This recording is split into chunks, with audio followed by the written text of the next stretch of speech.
David Zimanski, je suis le gérant de DBK Project, un incubateur de projets numériques en Nouvelle-Calédonie.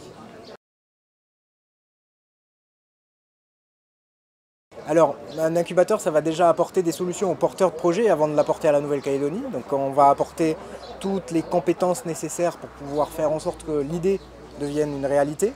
Et au niveau territorial, ce que ça peut apporter, ça peut justement apporter des solutions à un certain frein, et je parle notamment des freins financiers qui sont incontournables pour un start-upper ou quelqu'un qui démarre un projet, parce que toute la phase d'incubation, il faut absolument qu'il puisse vivre, et il n'y a rien qui est en exploitation pendant toute cette phase-là.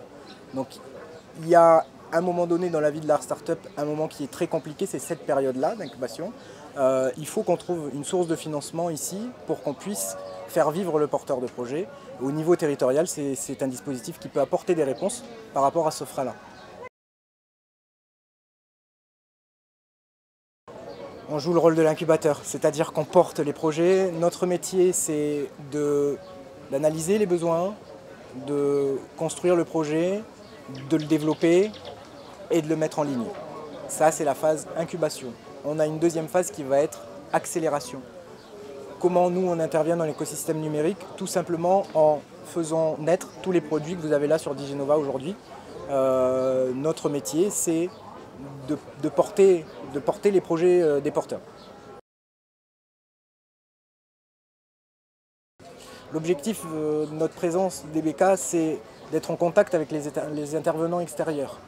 J'ai eu l'occasion de m'exprimer à plusieurs reprises sur le sujet. Je remercie les organisateurs, le MEDEF et l'université, d'avoir pris cette initiative. Ça nous permet à nous, équipe DBK, de pouvoir être en contact avec des gens de l'extérieur de très haute qualité. Si je dois déplacer toute l'équipe pour aller voir un contact ailleurs dans le monde, vous pensez bien en termes de coût de billets d'avion déjà ce que ça peut représenter. Diginova, ça nous fait une économie substantielle là-dessus.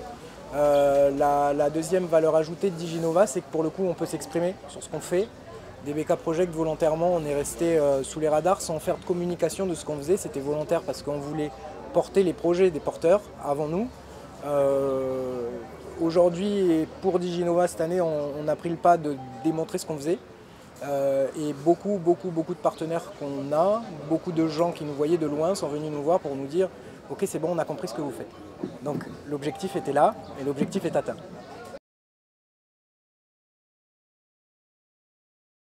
Ah oui, il ne faut pas le louper, la filière numérique en Nouvelle-Calédonie, elle est en pleine construction.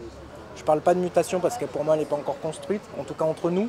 Il y a beaucoup de bonnes compétences, beaucoup d'entreprises qui font du très bon travail. Maintenant, on a un effort colossal à faire pour démystifier le numérique et pour pouvoir faire en sorte de ramener tous les utilisateurs calédoniens à quelque chose de plus standard et de plus classique, c'est-à-dire leur expliquer que le numérique, il ne faut pas en avoir peur, le numérique c'est juste des outils.